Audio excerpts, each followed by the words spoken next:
I hated this movie. Hated this movie. Hated it. Hated every simpering, stupid, vacant, audience-insulting moment of it. Hated the sensibility that thought anyone would like it. Hated the implied insult to the audience by its belief that anyone would be entertained by it. Well, I thought those, if you read between the lines, it's not that bad.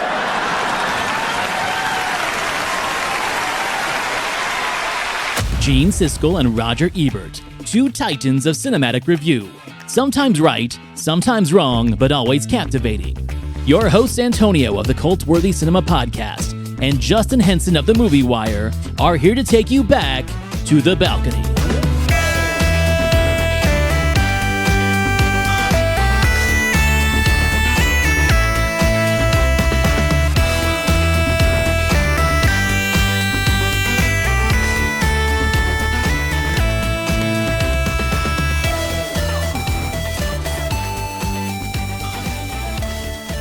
Everyone, welcome to the show.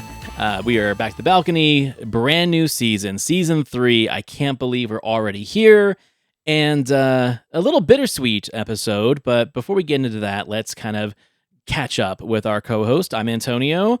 Justin Henson, how you doing? Fantastic. Congratulations on a new season. Can't believe we're here as well. It's very shocking. And we haven't been canceled yet. Not yet. Knock on wood. And I think it's bittersweet that we're starting the season on a tragedy, but also remembrance of a brilliant humanitarian, a great filmmaker, a great artist. Awards ceremony closing off season 2, where we gave the best awards, the worst awards to our films, filmmakers, and the critiques of Siskel and Ebert. And the plan was we were going to start season 3 with an infamous episode, an infamous exchange and review of a film by director Rob Reiner called North. And we've been talking about North since we started this podcast.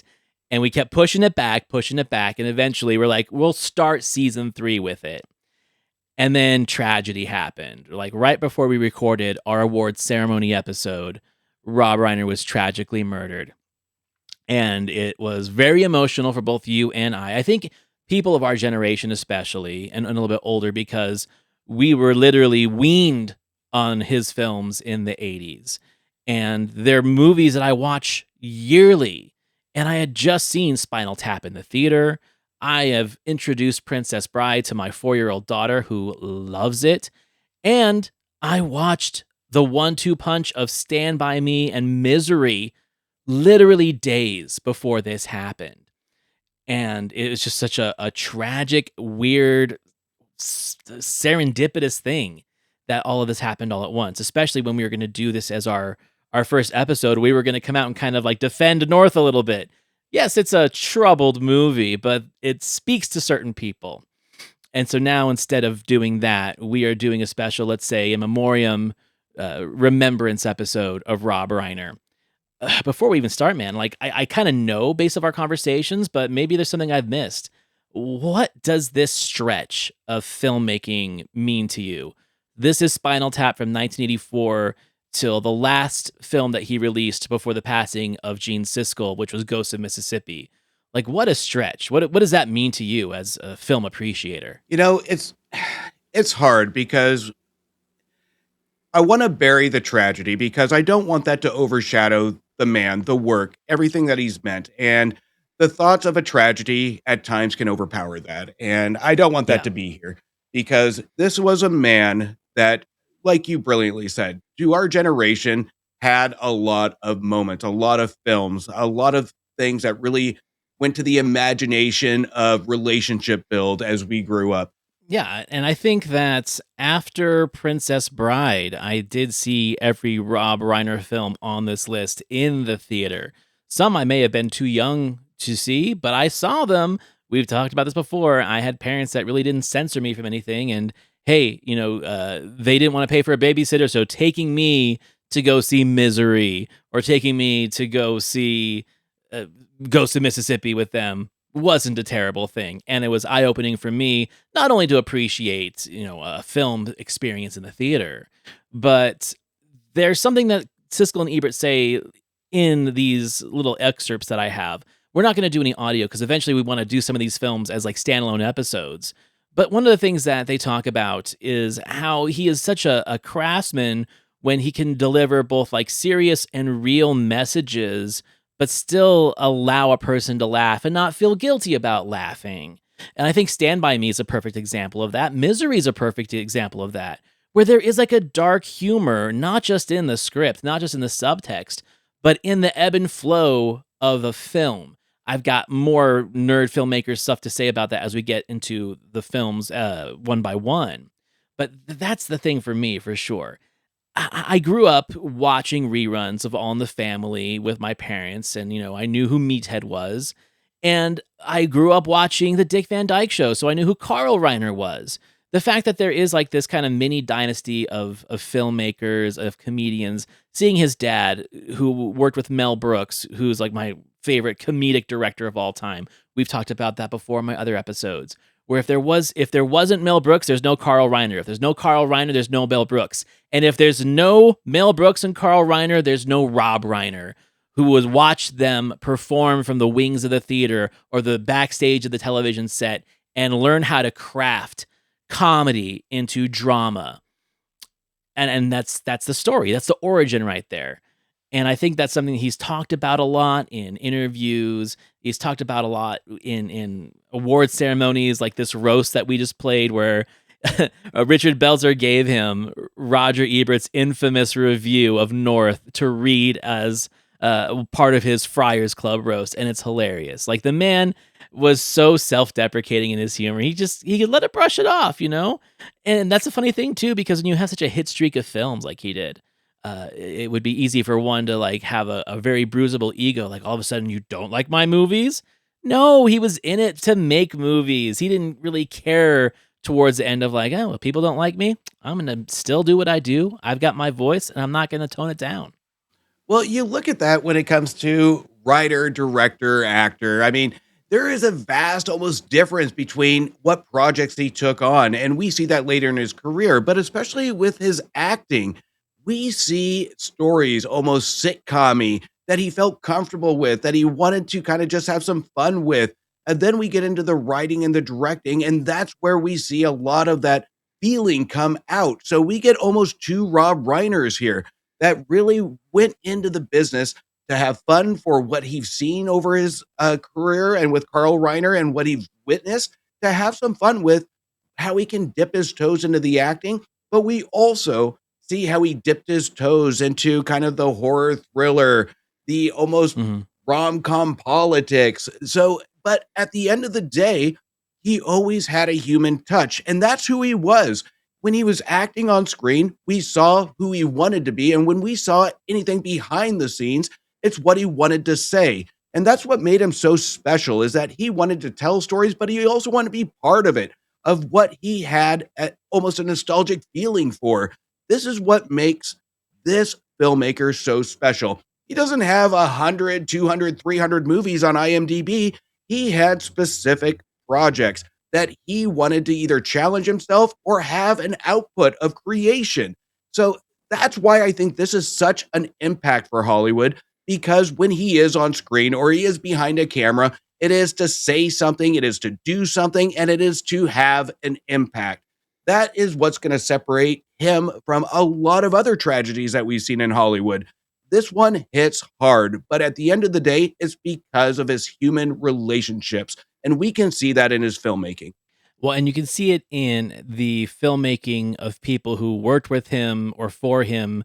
Nora Ephron's a perfect example. So like for When Harry Met Sally, she wrote the screenplay for that, and she learned so much of how to make a movie. She wrote a script. She can write a script, but how to make that energy, that dynamic of comedy and drama and romance work. So when she did do films like Sleepless in Seattle and You've Got Mail, They almost feel like Rob Reiner directed movies because she learned from that. And he would be in her movies, right? Like he plays Tom Hanks' friend in Sleepless in Seattle. You're not a fan of Mixed Nuts. I am. And he's the vet. He's hilarious. He's a hilarious actor. That's what he was doing first, right? And then even films, I don't remember the name of the director of the film, but in the mid 90s, there's a film about like divorced single dads called Bye Bye Love. And he played the radio talk show host that was supposed to be helping single divorced dads and ends up not helping them. And Randy Quaid takes over, but whatever. Like that movie feels like it could have been a Rob Reiner film. It's almost like a Hitchcockian thing where people try to emulate Hitchcock in thrillers and horror films. People wanted to make a Rob Reiner romantic comedy. He kind of set the stage for what it should be. Because people had done it before. I'm not saying they failed, but he literally created a subgenre, in my opinion. And people just have jumped on that and they haven't stopped. If anything, I feel like they need to get back to that formula. Because a lot of the rom-coms they have these days, I feel really rely on like crude humor, sexual humor. A lot of technology gets involved. Like, oh, I sent the text to the wrong person. Like, go back and have like those old-fashioned. Saying old-fashioned, these movies aren't that old, right? But they do bring a warmth to that genre that I feel a lot of rom-coms of these days don't do. You absolutely nail it with the word warm, because even at Rob Reiner's most questionable movies of the 90s, like I like to use The Story of Us with Bruce Willis. That one, if that was released today, would have a different standard because it would feel different. Because you're absolutely right. There is a lot of garbage out there now when it comes to rom-coms or movies trying to have a human connection. And our filmmakers and writers, and no fault to their own, is what are they relating to? They're relating to conversations through text, through apps, through technology. The 90s, Rob Reiner had a human connection with, and we don't get 2 to 3 dialogues of conflict and then we move on. We actually have a conversation in his movies. We actually have almost an intent to solve the conflict with every scene. We want something to transition to something more, not just to 2, 3 dialogues and wait till the climax, and then I promise we'll have a solve. Rob Reiner was a magician on the human connection element of each scene has to matter. Each scene has to have some sort of a connection, or at bare minimum, lead to something in the next transitional scene. So that's where I think we are missing that old fashioned, and I'll use it, I don't care, that old fashioned filmmaking, because we will not get that now. And I doubt we'll see it in the future. This is a skill that is lost with filmmaking, and it's sadly lost by Rob Reiner. I agree. I think there's very something fascinating. You look at the ebb and flow of his film. You know, you have one of the funniest movies of all time. This is Spinal Tap coming out first. Mockumentary. They shot so much footage, but they put it together and made a classic. And then The Sure Thing, which when we talk about it with the Siskel and Ebert review, The Sure Thing came out in a time where you were expecting a raunchy teen sex comedy, right? That was what was big at that time. But the thing about that film is that it's not that. It is about longing, and it is about realization of what I want versus what I deserve or what I should be wanting. And yeah, it's set in this world of teenagers, but the message is very mature. The message is very almost like classic Hollywood romance, and that's what make it work. But then when you talked about the human connection, you're ankle deep in it with Stand By Me, where you get these amazing performances from these kids, written by Stephen King. The script and the screenplay has this ominous presence where something's like bad is going to happen, and bad things do happen. But at the same time, there's that nostalgia there of like, we all know what it's like to be that age, to be 12 years old. And now that we're older, like, yeah, I don't have friends like that anymore. And to go through that kind of trauma and tragedy, but yet bring humor and levity to it. The Barfarama scene, especially, right? Like, yeah, that's in the script, but it breaks the tone of the film and allows you to relax a little bit. So it prepares you for all the things that are coming next in that film. That's brilliant filmmaking. So just that, like I said, the ebb and flow, Princess Bride, then into Misery and Harry Met Sally, right? Like it's great. And then really the maturity of A Few Good Men. the versatility of filmmakers, I think, impresses me more than anything. We've talked about this before, where sometimes I like what I call a journeyman director. Give me an action, give me a comedy, give me a drama, give me a romance. I'll direct the shit out of it, right? And we don't see a lot of those anymore. We have people that want to be auteurs, or we have people that really stick in one lane. I'm a horror filmmaker. Like I said, Jordan Peele needs to get the fuck out of horror for a minute and see if he can do something else. Besides that, like, test your strength. And I think Rob Reiner is a perfect example of that. I think you're 100% right, because when it comes to A Few Good Men as a prime example, having that level of tensity that we see from that movie, the character direction is something completely opposite of what we see from his previous films. These are characters that really have to drive the movie in curiosity, tensity, and stakes. This is something that I think was the exclamation mark of Reiner to say, I can do it. And it almost is a shame that we see him decrease over the years of what films he takes on, because I would have loved to see more a Rob Reiner action film. I would have loved to see a Rob Reiner horror film to an extent, to see how he takes all the previous experience, all the elements, to see what he can do with it.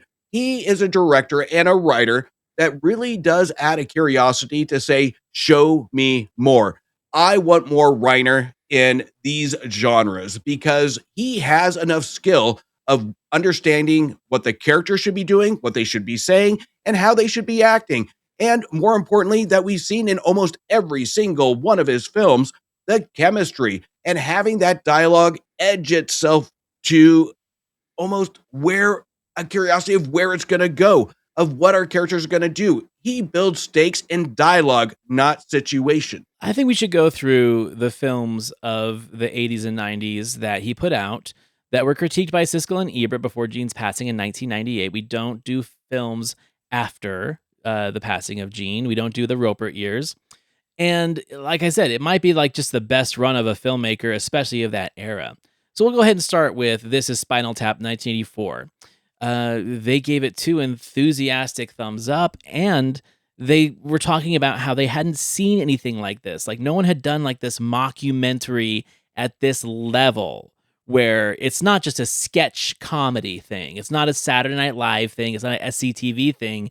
This band, people were convinced was real because of how real and honest this documentary feels, and how honest and sincere the performers are. Not only that, he inserts himself as, let's say his alter ego, Marty DeBurgi, into the film, interviewing them, directing them, being backstage, commenting. It's so hard to not only, it's hard to make a film. It's hard to make a documentary. I say it's extra hard to make a film that's posing as a documentary, yet still a comedy, and keep people's interest. And not only that, build a cult out of it.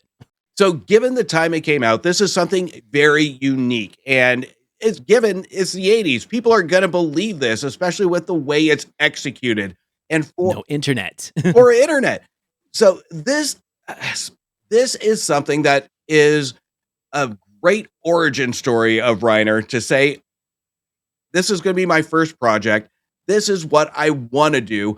And let's just see if it sticks. And it is a huge gamble, but for a first-time director, it's a perfect gamble. And this gamble went in his favor, because it shows what he can do with just a mere idea, just a mere comedic idea, documentarian idea, and say, let's mesh all this crap together and make something memorable. It doesn't have to be good, but it has to be memorable. And the benefit to Reiner is that it was both. It was excellent and it was memorable, to the point where we see copycats later down the road try and mimic that formula. And nobody can get it spot on, because you can never change what was originally done. And people have tried. They have. There are some This is Spinal Tap facsimiles. Some I think are kind of fun, but nothing can ever capture the magic of it. And that's also the investment of the trio of Michael McKean, of Harry Shearer, and of Christopher Guest. Like, the three are just amazing musicians, amazing comedians, committed to the performance.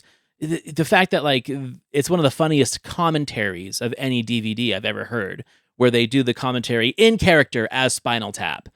It's amazing. It's an amazing creation. And Siskel and Ebert loved it. And I'm so proud of that because this seems like something that if it was just one fraction less good, they would have kind of torn it apart. Like, oh, what are we doing here? You're wasting my time with a documentary that isn't real. I don't know about that. But it's so convincing that Gene literally said, he's like, it's so well done, in fact, that unless you are clued in beforehand, it might take you a while to realize that the rock group under dissection does not really exist. And 100% right. I saw this film when I was maybe 10 or 11 years old, just catching it on TV.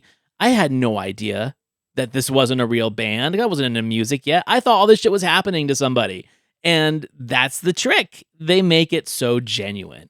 Well, you got to think too, this is a time where critics are looking for something unique. They're looking for something extremely funny or something extremely real. And to trick a critic into thinking it's so well done that I may not even get the point of it. And it can borderline that stupid factor. And our critics didn't get that. And I am absolutely glad that these two got it.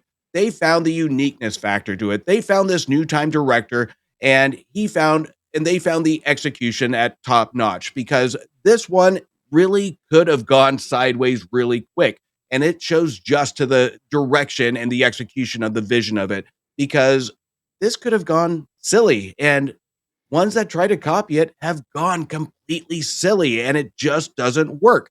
This is the uniqueness of that. And I think most critics got it. And I'm so glad that nobody actually took it too seriously, but acknowledged the effort that went into this movie. Up next, he does the Sure Thing like a year and a half later. And the Sure Thing essentially putting John Cusack on the map, putting Demi Moore on the map, not Demi Moore, Nicolette Sheridan on the map. There's something to be said about this where we covered Better Off Dead a few weeks ago for our Christmas season. And John Cusack notoriously did not enjoy his performance or his time in Better Off Dead. I think, my opinion, is because he had just barely come off of the set of this Sure Thing. And you're working with a director like Rob Reiner.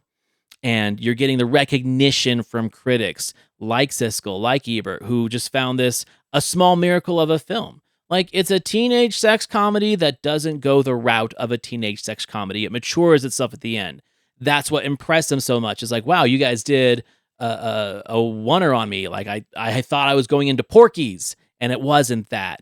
And then I think Cusack, thinking that Better Off Dead was going to be another kind of teen drama that was dealing with some heavy emotions and realizing, oh, no, we got animated talking hamburgers and a kid that is chasing me for $2. I think that he was expecting another experience like The Sure Thing and then realized he was making a live action cartoon. And even though it's a cult classic and people like me love it, you can tell he's not into it the way he is into what was happening on the set of The Sure Thing. I'm going to kind of be very careful because I'm sure we're going to talk about The Sure Thing in a future episode, but right. We don't want to give too much away. So I won't, but when it comes to The Sure Thing, this is one that I can appreciate the attempt and I can appreciate the critics' reviews, but this is one that's not on the top of my list of Reiner movies because I think it really does bend to being different. And this is the early Reiner of trying to do something different with a familiar formula or trying to be unique. And I think he really doesn't get there with this film. I think we see little tidbits of what we're going to see from him in the future with this film. But this one isn't at the top of my list with Reiner. But I can appreciate based on what he's trying to do, the younger Reiner of the connection piece of trying to be something different. This one is almost the origin story of Reiner when it comes to learning how to direct human connection. I see that. I also think that it is a person that is dealing with a subject matter and a cast that he's just a little bit too old for, right? Like he's casting this young cast with this kind of younger script with an older person and a wiser person's sensibilities. And those are the sensibilities I appreciate, but at the same time, I understand why that can be conflicting with the subject matter for people who are watching, like, oh, it's a teen comedy. Why does it feel so grown up in parts, Because that's who he is. But like you said, it is him discovering who he wants to be as a filmmaker. And that's the craziest leap, man, is that leap in a 2-year period from The Sure Thing to one of the most talked about and liked films of all time, and that's Stand By Me. I'm going to go out on a limb saying that Stand By Me and Misery are the two best Stephen King adaptations that Stephen King actually likes. I love The Shining. I don't think it counts because it's a big departure from what King actually wanted from that story.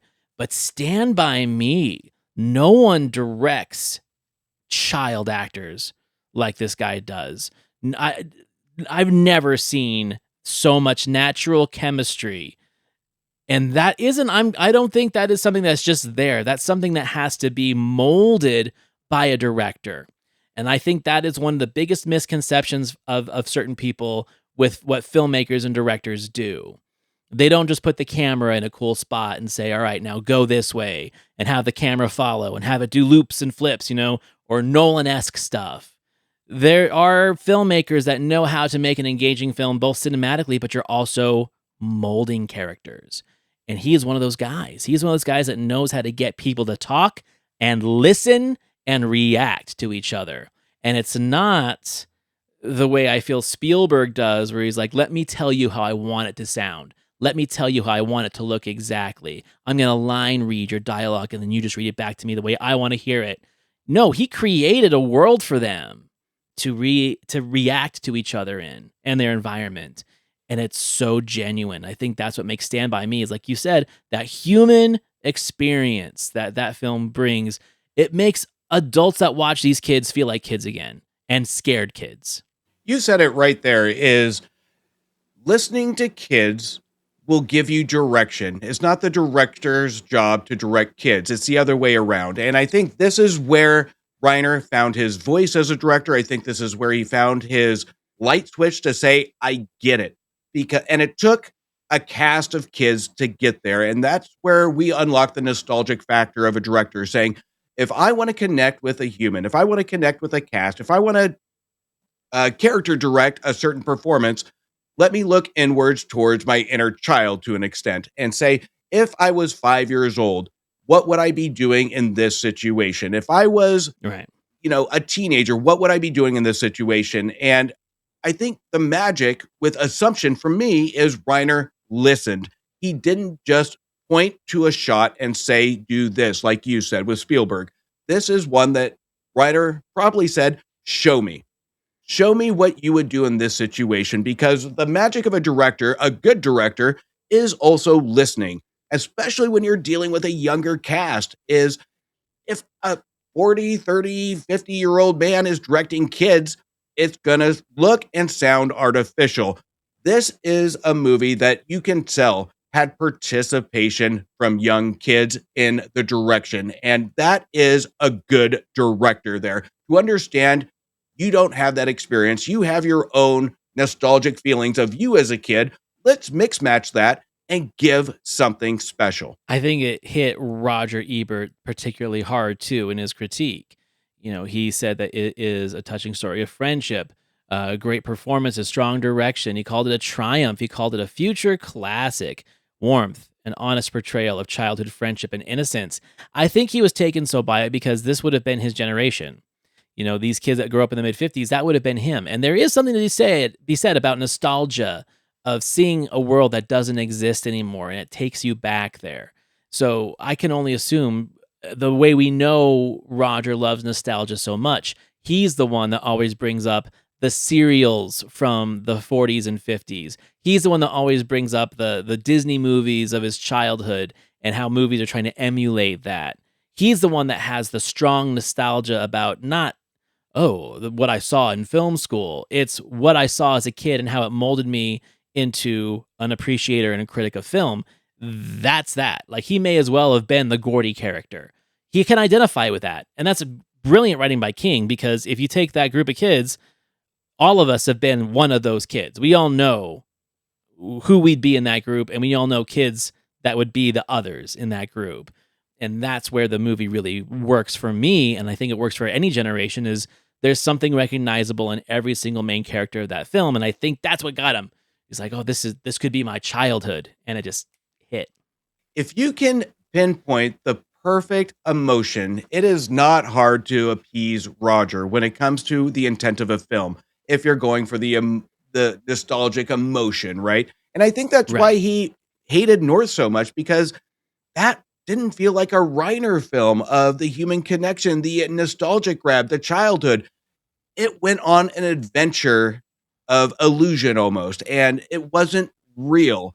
And Roger really did want that real feeling. And Roger didn't positively review every single Reiner film, but he did have a certain expectation for a Reiner film, is to have exactly what we've talked about, is having an idea of how to hit the core of relatability. And that is the pure definition of Reiner. Is it doesn't have to Mhm. be an exact situation, but a relatability factor to say, I can see that and I can see why that character is feeling that. And I think that's what Roger really did appreciate about Rob Reiner film. Okay, so now on to The Princess Bride, an all-time classic. This is a film that you can literally show to any generation, and they're gonna find something to like about it. And again, it goes back to the accessibility of human characters. We can probably credit Goldman and his novel and his script to really recognizing that. But it's a film that, like, let's say the machoist of macho men, they aren't shy of saying, "Well, I like Princess Bride," because the film fixes it for you, right? You've got the Fred Savage character. Oh, it's a kissing book. You got the grandfather's like, when you're older, you'll understand the importance of romance and fantasy and love. You can't just all be baseball games and macho bullshit. And the film brings in the perfect mix of action, of romance, of comedy. It's also one of the funniest movies ever made, with the characters that it brings in who he just lets riff and improvise. There's a notorious story of him wasting miles of film doing the Miracle Max scene.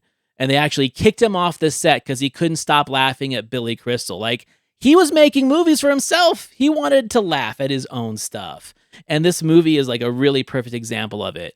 There's a lot of fantasy and romantic comedies that I would never, unless it was on a podcast for attention, full out admit, like, oh yeah, I kind of love that movie. It's like one of my favorites, blah, blah, blah. But Princess Bride, I don't know anyone that's ashamed to say they like Princess Bride. No, because it's hard to, because it has something for everybody and it does it well. It doesn't overstay its welcome on anything it tries to do, from the romance to the action to the comedy. It's a perfect balance for anybody. And again, even the most experienced director now has trouble balancing romance and comedy, or comedy and drama. Here, Reiner takes all the elements and he meshes it with one film, and he does it flawlessly. So this one is one of those prime examples to show in film school, to say this is how you fucking balance a film. Is don't put all your eggs in one basket in a single scene. Give nuggets of a little curiosity to what's going to happen next, whether that's going to be romance or action, but you set the scene for the next scene. And that's what Reiner does excellent, is each scene leads to something and hints at a different genre. And bringing in, like, let's say non-actors like Andre the Giant into the film, and just getting it like this, such an amazing warm performance out of him, out of a wrestler who barely spoke English, who had never acted before, other than I think playing Bigfoot in a movie once, right? Like, that's it. That is what I'm talking about being a director. It's like, hey, don't overthink it. We hired you because we love you as this big person with this warm heart. Be him. Be that guy. That's who you are in this. And hearing those stories, like, I've listened to Carrie Elway's autobiography. I've watched the documentary on it. Like, I know a lot about the behind the scenes. Mandy Patinkin has gone on and on about the infamous sword fight. Like, there's so much of this movie that he was literally like the wrangler of this, where it could have gone astray. A big production with sword play, with pyrotechnics, with crazy makeup and characters and creatures. And it is like one of the tightest movies ever. That is amazing to me. It is one of the tightest movies ever, because each and every scene, it's hard to pick a flaw. And even Reiner, listening to the commentary of The Princess Bride, he hated a couple scenes of this movie. He was hard on himself. But the magic here, again, is Reiner's reflection of human connection to the cast. And this is where the director has back and forth conversations. But even with those back and forth conversations, was a perfectionist in this movie. He knew this was going to be a heavy load to take on, because mixing all of this, he wanted this story to be told in a fantasy, action, romance with a narrator in the background of current times. This is challenging for anybody.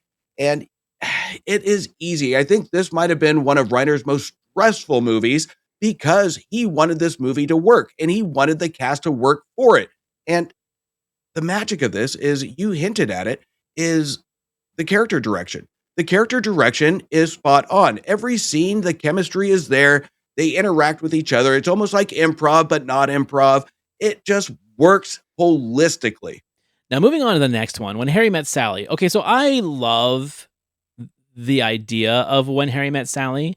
I like the film a lot. However, the film is responsible for so many arguments between men and women because Nora Ephron wrote a script that is practically flawless of the miscommunication, the misunderstanding, and the ideas that like women think differently than men, and then how that is represented on film, where you can be arguing and hate each other one minute, and then they love each other and never want to be apart ever again. And I can't tell you, like, how many times I've watched this movie with a different partner or girlfriend, and we always have the same argument. It's like, oh, I'm kind of with Harry on this one. How dare you? I'm totally with Sally. Harry's an asshole. It's like, well, she kind of did. Like, it is almost like a interactive film where between the screenplay, the performances, and his direction, you feel like you are in that group of people. When you're on that double date, you feel like you're with them and you've got an opinion and you've got something to say and you're saying it out loud. No one watches When Harry Met Sally without saying some shit during one of those arguments, right? It is a fully interactive, immersive film, and it's brilliant because of how it's directed. Oh, remember the time when people talked after movies about what was said and having a dialogue and argument after who said what? Hey, we still do, except we record it and we have people listen to it. That's true. But this is this is what I was talking about earlier, is Reiner dipping his toes into something. And again, this is where he went all in on a dialogue-driven magnifying glass of relationships, of the human connection. This was his true experiment. And to take the two main characters and have topics brought up at this time to start those arguments. And it's interesting to revisit this movie now where we still kind of have the same arguments. The subject hasn't changed. It's just gotten amplified because of technology. 100%. And this one, I think, is one that we talk about, Stand By Me, then Harry Met Sally. And these are the two movies that Reiner really did just almost hold close to him on saying, aha, I got it. I'm going to put these elements in every freaking movie I do because it works. And it's going to add to dialogue, walking out of the theater, sitting on the couch at home. And that's what makes these movies memorable and timeless. It's not the special effects. Who cares about that? The dialogue is so good that you have to talk about it after the film and ongoing and even argue about it. And it pisses me off, man, because these movies cannot be made anymore because this story, as perfect as it feels, this screenplay is as perfect as it feels. You cannot make this in the 21st century because you would literally, every conversation be ruined with a text message. Every conversation would be ruined with a tweet or a like on a Facebook post, right? No one talks like these people anymore because everything is channeled through technology, channeled through an app, channeled through a cell phone, and it dilutes the emotion. So the only way you can make a movie like this now is if you make it a period piece, where it takes place in the 80s or 90s or the 50s, whatever, where people actually have to talk to each other, talk on the phone, watch a movie on Channel 5 across town over the phone. That shit doesn't happen anymore because we're FaceTiming now, right? It's different. The deli scene would just be both of them on their phones texting and we'd have no orgasm scene. How boring is that? They're not going to Kat's Deli just for lunch. They're going to Kat's because they're food influencers and they got to show what a $35 pastrami sandwich looks like, right? Yeah, exactly, 100%. And this is a movie where it's like, this movie is so good that I avoid watching it because of how it makes me feel. It's one of those, and it's a lighthearted comedy, but it gives me guilt for being Harry sometimes when I'm like, oh, Harry's kind of an asshole here. I was on Team Harry maybe 10 years ago, and now I'm like, oh, fuck Harry, right? Like, I avoid this movie because I don't want to argue with myself. Well, that's the honesty of When Harry Met Sally, is it acknowledges that in relationships, at one point, somebody's going to be the asshole. Somebody's going to say something stupid. It's honest dialogue. And that's what makes it so real. There is no fucking such thing in current movies where that's why the dialogue's so limited in movies that focuses on dialogue, because they don't want to go past a paragraph because it might be too artificial or it might be too artificially real. This is one that just says, you know what? I'm going to tell the truth about this relationship. I'm going to put this character up front and center on who he is. Now, we don't want to deep dive into who a character is because we need this to affect a vast audience. Back then, it didn't care. It's just going to tell it as it is. And that's what makes it so special. Gene liked this more than Roger did. Roger still liked it, but his biggest complaint is he felt like it was Reiner's most conventional filmmaking. And in a way, it kind of is to this point. But this is the question I want to ask you, because this is what Roger thought. He thinks the movie only works as well as it does because of the chemistry between Billy Crystal and Meg Ryan. You think that's true? Do you think that any other actors could have played these roles and this movie could be as charming and, let's say, groundbreaking and remembered as it is now? Or does it have to be a Billy Crystal, Meg Ryan movie? I hate that statement so much because here's the deal.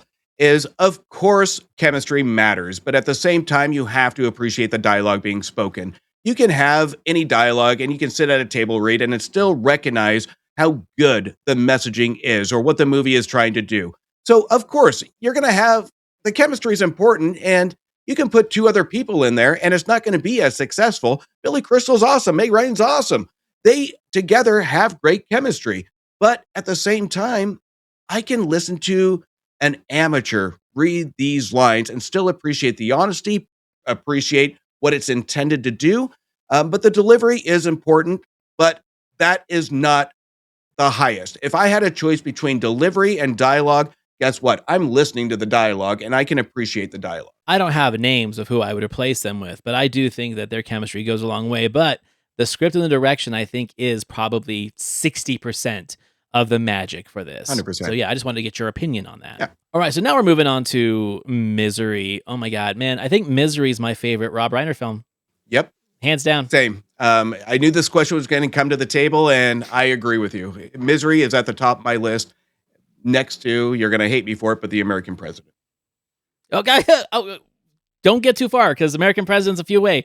Yeah, we'll get to that in a second. No, Misery is a perfect movie. Misery is a perfect movie, and it's a perfect movie with, 5 people in it?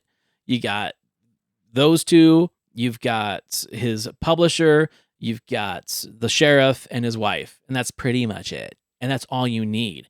It's a claustrophobic movie. And that's something to be said, where he's done these films where it's like, okay, these kids are out in the wilderness, and Harry Met Sally, they're in New York, and Spinal Tap is all over the world. But Paul Sheldon and Annie Wilkes are in this house in the middle of fucking nowhere in the snow. That, man, just to be able to feel so confined. Also, you got to give credit to Barry Sonnenfeld, an amazing director, but before he was a director, probably one of the most prolific cinematographers of the 80s and 90s. And what he does with Misery is what makes Misery, in my opinion. The way it's shot, which obviously goes hand in hand with the director, but the director trusts his filmmaker, his cinematographer.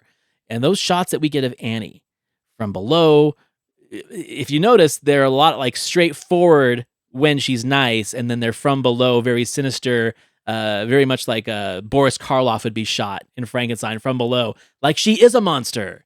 That's brilliant because you're bringing classic filmmaking horror tropes to a modern suspense horror film. And then James Caan, come on.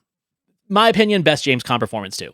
100%. And you, not only that, but with the shots, when they want to show emotion, instead of doing the tropes of zooming in, we do get a little bit of that, but to show tensity, we see the shots almost zoom out into a landscape. It's brilliant.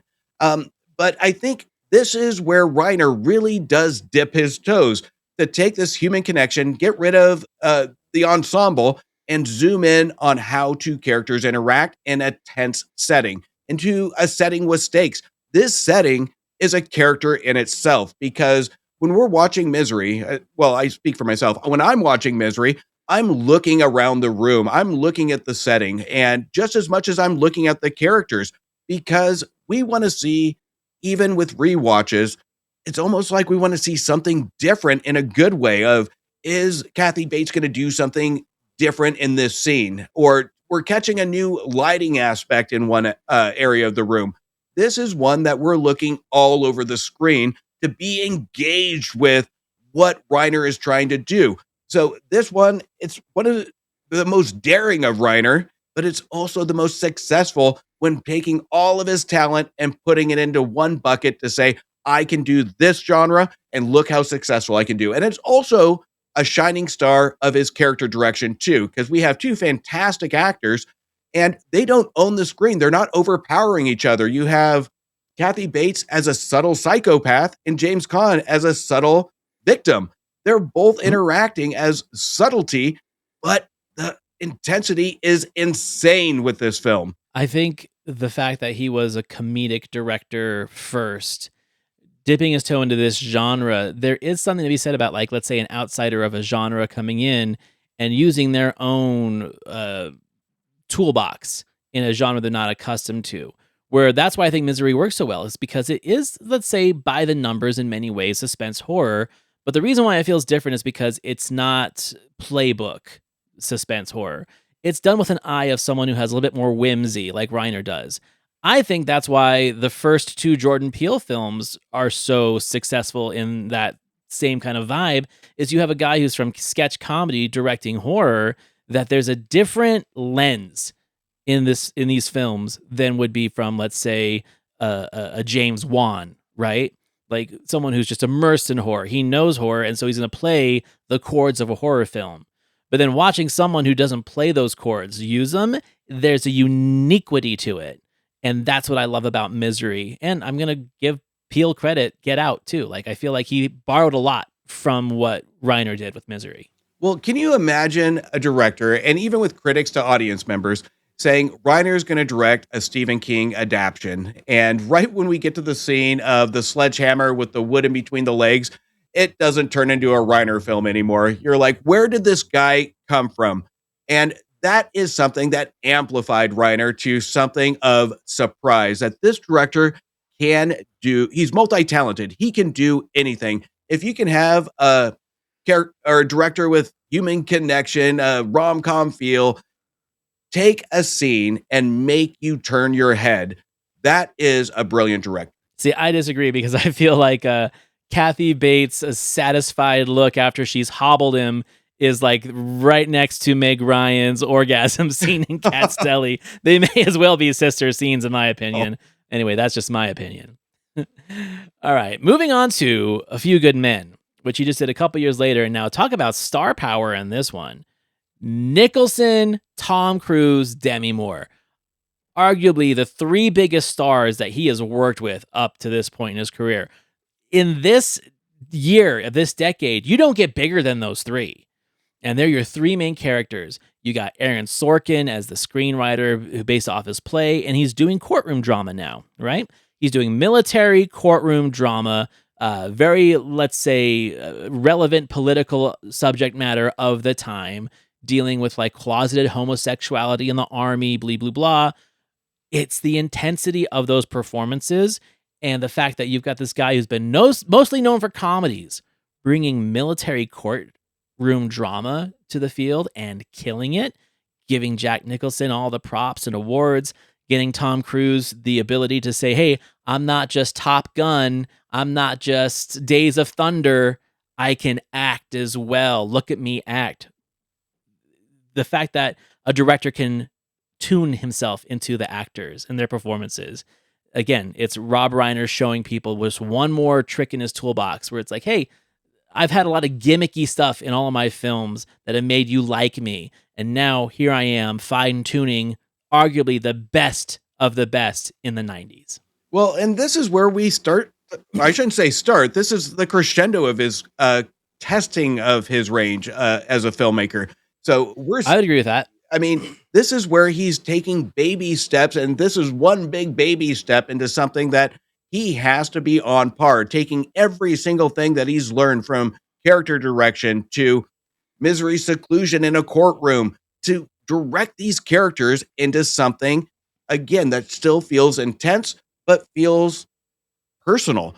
So I think this is where Reiner's peak is when it comes to the thrills, because if he can take something in a secluded cabin and bring it to a courtroom drama, then he has done something special. And we can put a lot of the talent involved, Nicholson, Cruz, Demi Moore, but you know what? It is about the character direction, because when you take three big names, those are harder to character direct than some amateurs. So, I mean, this is something that Reiner probably had to flex his muscles with to ensure that everybody's working nice together to have that believability when it comes to the stakes. I feel like there is a sense of desperation at this point of his career where it's like you've made so many bangers where you start to get a little bit experimental. You know, you're like, I'm at this peak and I keep getting better and better. Are people going to forgive me if I stray from my path? And I think that's what happened next. Because Few Good Men, believe it or not, started to lose Roger Ebert. Ebert gave it a thumbs down. Siskel gave it a thumbs up. It is considered one of the best films of the 90s. I don't know what to say about that, but you can tell that I feel like Ebert had this idea of what Rob Reiner was. And as Rob Reiner started to stray from that, he started kind of being a little resentful towards him, right? Like if all of a sudden your favorite ska band already all of a sudden starts playing swing music, right? Like you're changing it up on me and I don't appreciate that. And now I don't want to be a part of your club. North comes out in 1994. And it is a fantasy film. It's a whimsical fantasy film. It is weird.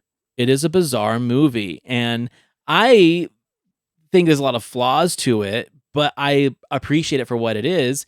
And I like the characters in it. I like that he brought all these actors into this film and said, trust me, I'm doing something different. You know, Elijah Wood, pretty much at the peak of his career up until Lord of the Rings happened. You know, he's kind of aging out of this childhood stardom thing, going to those awkward teen years. And this is a film that I feel like it wasn't the nail in his coffin, but it was the one that didn't get him as much recognition later on because of how badly maligned the film was. And I think it's funny too, because this to me is very reminiscent of Barry Levinson's departure from the films he had been making into making Toys. And everyone was like, what the fuck was Toys? Like that movie made no sense, just like North makes no sense. It's these filmmakers that kind of reached a peak and they wanted to try something different, and that's what North is. Well, they want to reach into the imagination factor of it. And I think that was Roger's biggest piece of it is we're getting Misery, we're getting A Few Good Men. And we spoke to it earlier of Roger being that nostalgic person. And now we're the third movie in of no nostalgia. And now it's just a pure fantasy where we don't get that connection of childhood. We get a child running away. We get a child that's separated from emotion almost. And we get Bruce Willis in a bunny suit. What the fuck is going on?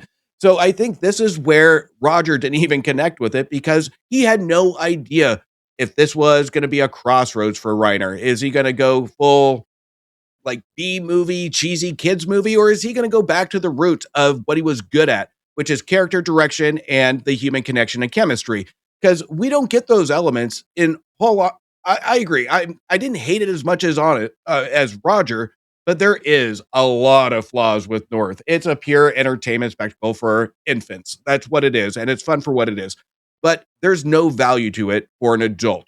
And Roger wanted that piece of it, and I think it was a misguide for Reiner. I think he owed somebody a favor at this point to put a movie together with some big names and make something just for kids. And we've seen a lot of directors do that. I mean, we saw Kevin Spacey voice a cat at the end of his career. So I think there's a lot of those movies that dab into a younger audience. It's an interesting theory of like, can you successfully go from making some of the most popular and well-respected and mature adult films, not adult films as in porno, but like adult audience movies, right? Like Misery and A Few Good Men, and then go and make a kid's film, essentially, right? Not many directors do that. I think Scorsese got really lucky with Hugo, because Hugo was at least whimsical and fantastical enough to say, "Oh, I'm still watching a Scorsese film." But if Hugo wasn't as good as it was, that would be his north, essentially. Like, I feel like some filmmakers just don't want to do that. Like, I don't see Tarantino saying, "I'm going to make a PG-rated kids film," right? He'd probably say, "Oh, I want to make the Bad News Bears, but it's going to be R," and they're going to say a lot, right? Like, that's just, I feel like a lot of filmmakers don't want to do that. Eli Roth tried it with House the Clock in its Walls. It wasn't terrible, but no one's going to be phoning him to make another kids movie anytime soon, in my opinion.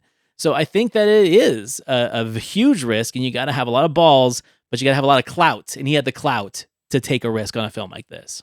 One, I would watch a Tarantino GPG movie Oh, me any too, day. man. I would love to see him stretch his legs on that one. And I love Clocks on the Wall. Underrated. Yeah, it's not a bad movie.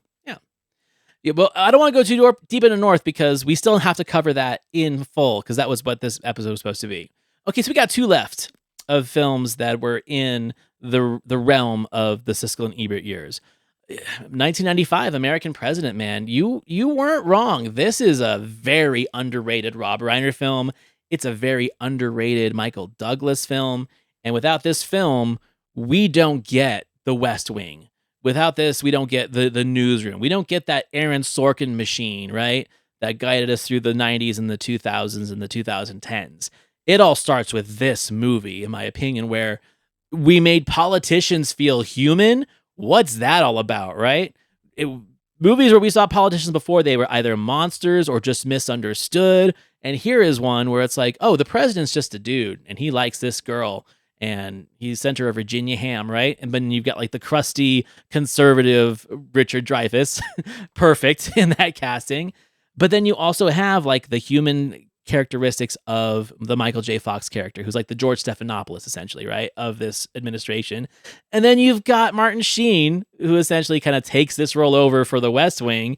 You see this formula built where Reiner made politicians feel human.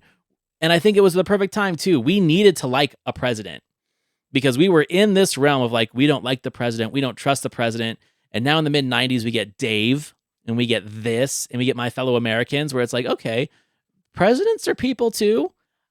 I don't believe that's true in real life, really, but the fantasy is nice. The 90s was about painting an image for politics and everybody feeling good, especially with events going on in the background. So, but I absolutely love the human element to it, because at the end of the day, when it comes to whoever's in charge, whoever's in politics, whatever their motives are, they're still human in some aspects. And I think with Michael Douglas, he paints a perfect picture: a widowed husband with conflict, a president with a life that's not adultery or something, bribery, whatever it may be. This is a human that has lost his wife, has to raise a daughter, and run a country. It's a unique enough idea to have some relatability on the human element to it. And it has some fantastic performances, and the chemistry, again, is all there. And just recently, I reviewed Ella McKay that tries to do this damn same thing. And it is awful because it does something that this movie doesn't. Be realistic and be driven by human connection and dialogue, because everything here, it feels real with the American president. It feels like real conversations of a president that's actually talking, where it doesn't have to have a line outdo each and every other line. It feels like he's just talking to another person. It feels real. It almost too feels like there is a little bit what I was talking about earlier, when you are a filmmaker who is really used to doing a certain genre and then you dip your toes into something else, right? Now, this isn't a genre that he's probably unfamiliar with. It's mostly comical, it's drama, it's romance, but there's lots of laughs. I think where the kind of dipping your toes into something different is the fact that, like, Aaron Sorkin, he's a neocon, but he's pretty open-minded and he writes both sides very well. And Reiner's super liberal. Since the 70s, been super liberal. Meathead was like the voice of liberal reason on TV for people to, see the oil and water contrast between old school conservatism and Archie, and then this neoliberalism with Meathead. And he's bringing that into this, where like you've got this really progressive guy directing a film written by like this neocon who has a lot of conservative ideas, but is trying to write a story based on both and showing the flaws in both, the weakness of one, the strength of the other, but also with that strength comes cruelty and potential disaster and destruction, the want for destruction. But can the people trust the gentle man instead? That is a problem that we're always going to have in a country with a government like this. And what he's able to do is he's able to tell that story, but through two charming people, and not muddle his politics with the politics of the screenwriter. And I think that's why the movie feels so unique in that sense, is like it plays fine to both sides. Like it's almost neutral. And that's a Sorkin special, right? Like he's gonna put his neocon ideas in a neutral character and vice versa. Having a director that can manage that script and those performances without getting too muddled in the waters of his own politics, that's amazing to me. Well, Sorkin does something smart here because he listens to public opinion on the issues, and he doesn't want to go to either direction. And that's why we have a huge focus. And I think in his writing, we have a conflict that's relatable to all. The empathy of a president that's lost his wife, has to raise a daughter and a country. So this is the main aspect of it. If you had this conflict, public opinion should be at top of mind, because that is going to be the question. Not all the other shit on the each side of the aisle, but can this president run a country with these internal conflicts? And can he do it well with the public questioning that, but still feeling empathy? Because at the end of the day, a Rob Reiner film is about feeling for the characters. And Reiner understands the assignment here when it comes down to it is you can have a politician, but still see him as human, because that's the main driver. He wants to run a country, raise his daughter, and fulfill his life. All these conflicts are the human element. And that's where this script was brilliant, is that was always at top of mind, not the politics. And it makes the people say, like, why can't we have a President Andrew Shepard or a Josiah Bartlett? Like, they're so good on TV. Why can't we have one of those guys? Like, tomorrow, if like the real Josiah Bartlett showed up, people would vote for him, right? If only. Okay, so yeah, American President does not get talked about a lot, I think, in his catalog, especially of this time. And I think it's a very underrated movie, and it does not surprise me that it's high up there on your list. Okay, so the last film we kind of have to talk about is the one that I'm the least familiar with. I've only watched it once right when it came out, and that's The Ghost of Mississippi, another courtroom drama, again, based on political violence during the Civil Rights Movement. Bringing it back 20 years later, you've got James Woods, you've got Alec Baldwin, you've got Whoopi Goldberg. And this is my thing about this movie, is that I'm a sucker for courtroom drama. And the courtroom drama in this is great. It's everything around the courtroom drama that I feel is a little bit stylized. I could say the same thing about A Time to Kill, a film that I like from a director that I like, but when you go back and you watch it now, you're like, this is really stylized. I don't buy into the political message of it. It feels a little forced. And that's always my problem with movies like this. And the one time I watched this, which was probably 20 years ago, that's how I felt. And I haven't revisited it. But it's a well-made movie. It just doesn't ring like a Rob Reiner film for me. No, and this one I think does, and I hate to kind of end the show with a weakness of Rob Reiner because he's still brilliant in aspects of this film. But this one to me isn't high on my list because it is a well-made movie, and that gives credit to Reiner. But it is to formula where we can feel that it just moves on, where we're banking everything on the final climax. We're banking everything on the performances. And there are some great performances, especially with James Woods, that got a lot of recognition for his role. But it's just one of those, when it comes to the writing, it just didn't resonate. It banked on the topic. It banked on what the outcome's going to be. And Lewis Colick, I think, who wrote the script, he's a decent writer. And I think we should have saw something better here. Something that didn't just bank on the situation of the audience filling in the blank saying racism is bad. We know go deeper with these characters. And I think the performances save this movie a little bit. And that, again, to give credit to Reiner in his character direction, but the talent here is solid. But again, I go back to when we listen to the words of dialogue, it's not there. We hear things we have heard from every other courtroom movie that we've seen, but with a lot less edge. Ebert said something kind of brilliant, I think, because it's the way I kind of feel about it. I just use different words. So he gave it a mixed review, 2.5 stars and is printed. And he said that it's a moving story, but not particularly compelling. And the reason why is because he felt that the movie, whether it was intentional or not, seemed to be focused more on white redemption than the focus of the African American characters, right?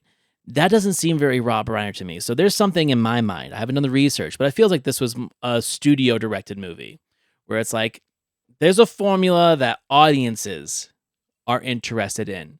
And in the mid 90s, I don't think we're at that point now where it's like we're really pushing non-white filmmakers telling black stories. I think there is something to be said about that.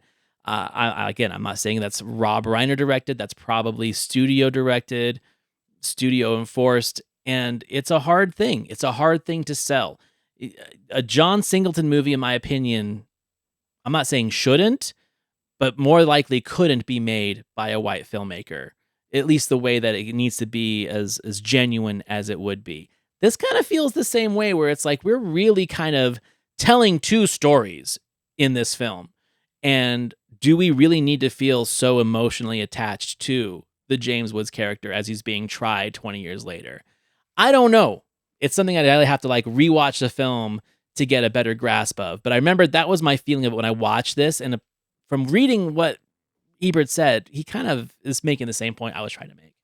Well, we go back to even look for A Time to Kill because that kind of follows the same formula as Ghost of Mississippi, but it has a bigger It does. impact towards the end. And if I remember correctly, Roger gave that a thumbs up because that one is dominated by white actors, and then we use African Americans as the outcome. So it follows those same tropes. So I I haven't dug into Roger's review of Ghost of Mississippi. I'm sure we'll talk about it later in the show. Yeah, we'll have to do this episode for sure. But I think I would be curious if what's going to separate these two movies from a thumbs up, thumbs down. And I can bet that we're going to have a little bit of contradiction between these two movies because these are courtroom movies. They're following the same kind of topics, the themes. So what's going to separate these two movies from what's going to give 2.5 to the 3-star review? And it does feel weird talking about how the critics rated his films now that we know how he's passed on and the tragedy of his death and the circumstances behind it. And I'm sure there's more info to come, but there's something that tells me that there was a resurgence in his desire to tell stories again.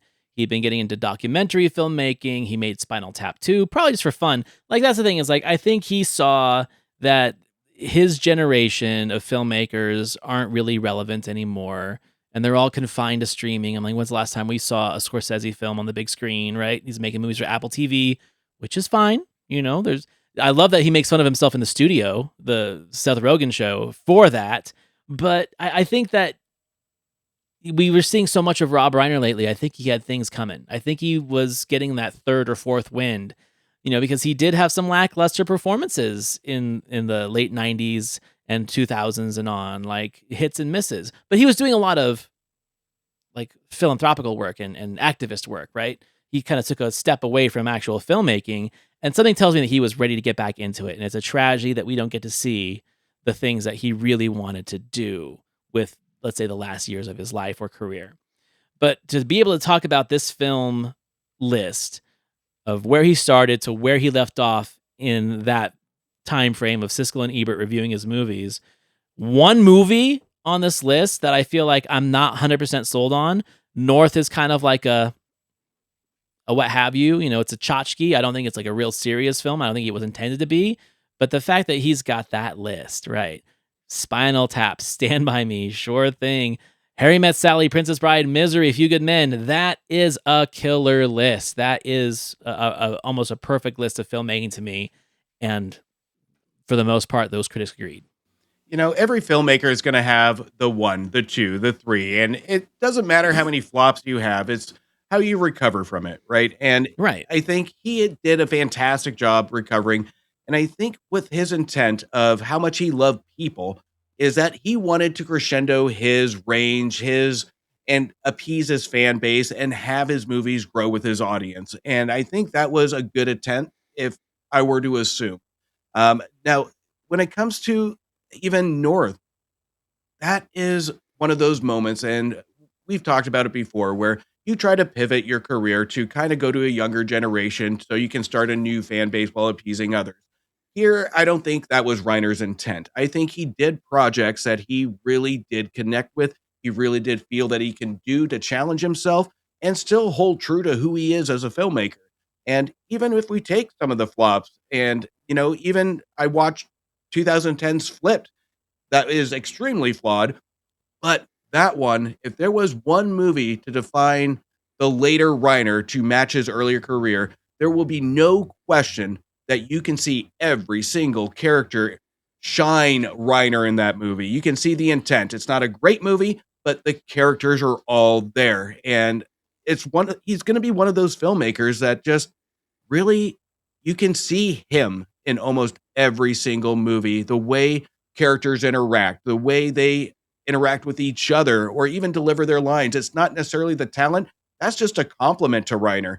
Reiner holds the accountability of how everybody gets along and performs with his vision. So, talented guy. A real loss for us, but I mean, leaving us the films that he did, I think is probably the biggest tribute I can give him. Is like, you left some of my favorite movies ever for us forever to watch. They're on my shelf, they're on streaming, they're all accessible.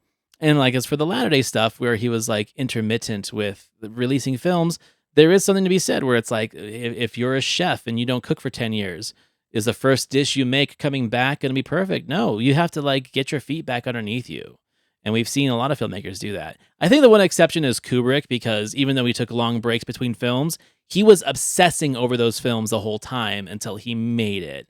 There's very few exceptions. That's one of them. But yeah, no, I think with Reiner, he left a huge imprint in the world of cinema. And I think that he was getting his feet back underneath him. And I'm sad that we didn't get to see more of it. So yeah, that's our episode. Just a tribute and reviewing his films, even the ones that maybe didn't grab us or the films that didn't grab our critics. No one can really say anything bad about him. Like, all we've ever heard are just amazing things, amazing to work with. I watched an interview with Jerry O'Connell that made me cry, where he said after Stand By Me came out like 2 years later, and he was trying to make it as an actor in that awkward time of, hey, I'm losing my baby fat, but I'm not quite hunk yet, and I have a hard time finding roles for me that aren't goofy. Rob Reiner took him to lunch. He's like, hey, let's talk about how your life is going, man. A 12-year-old kid, this director who worked with him 2 years earlier, said, like, let's go to lunch, just the two of them, and talked about, all right, well, what do you want to do with your career? What do you want to do with this? And he just broke down in this interview because he's like, my agent never did that. My mom never did that. My friends never did that. Rob Reiner did that. And that just like shows me like what kind of human he was, not just filmmaker. With the news, we want to focus on the negatives and the tragedy of it. And at the end of the day, we have to know how lucky we are, especially with people that love films, that not a lot of people get the privilege to either know Reiner or be left with a trace of him in his characters and his movies or his writing. So we are very lucky to have this trace of who this man was. And again, he's a lucky man too, because he has so many people that know how good he was at what he does, what he did, and who he was as a human being. And again, his films demonstrate that and are a piece of him. We can see each piece of Reiner in his characters. And not many people can steal a movie like Wolf of Wall Street from Leonardo DiCaprio with two scenes. Two scenes as his dad in Wolf of Wall Street are the most memorable scenes of that movie to me. Is him yelling about missing the equalizer because someone's calling, and then him yelling about $26,000 in sides of the steakhouse and the prostitutes. Like that, I would pay good money to have Rob Reiner come to my house and yell at me for spending $26,000 on sides at the steakhouse. So, yeah, I'm gonna leave it at that. Like that to me, I just want to be yelled at by Rob Reiner in Wolf of Wall Street because to me, there's nothing more entertaining. Used to be my ringtone. Sides. $26,000 in sides. All right. Well, everyone, thank you for joining us on this special, somewhat different episode. It's totally not what we do, but I felt like it was our duty to do it, being such appreciators of not only Rob Reiner and his films, but the fact that Siskel and Ebert were champions of his right from the start. And we did not see a lot of that, of them following a filmmaker's career right from the start and pulling for him and then showing disappointment when he didn't like pull through for them. But there was an investment there. Like there was an investment between what he was doing and them. And that's kind of like, you know, the doctors having an intimate relationship with their patients. You don't do that. You try and stay conscientious, objective to what your career is. If you're a critic, you don't want to get too close with the filmmakers. You don't want to get too invested because you might have to talk shit about them someday. But you can tell that they had a genuine love for his movies and they were both in his side. And that was what really made me want to do this episode. And with that, we are going to say thank you very much for watching and listening. Next week, we are bringing brand new movies to season 3. We're going to kick it off with Justin's first pick of the year, a film that I hadn't even heard of. Leave it to Justin to bring this movie, 1996's Alaska, starring Thora Birch. Know nothing about this movie, man. You know what? This is going to be another good Roger argument. I can't wait. I brought this movie because of the discussion, not necessarily the movie, but you'll have to wait to see. Right. Something tells me that this is going to be your Wild Hearts Can't Be Broken, but we'll see. We'll see how this goes. You can follow me, Antonio, over at the Cultworthy Cinema Podcast. All my stuff is on thecultworthy.com. You can find my co-host Justin Henson over at themoviewire.com. And we will see you next week. See you next week.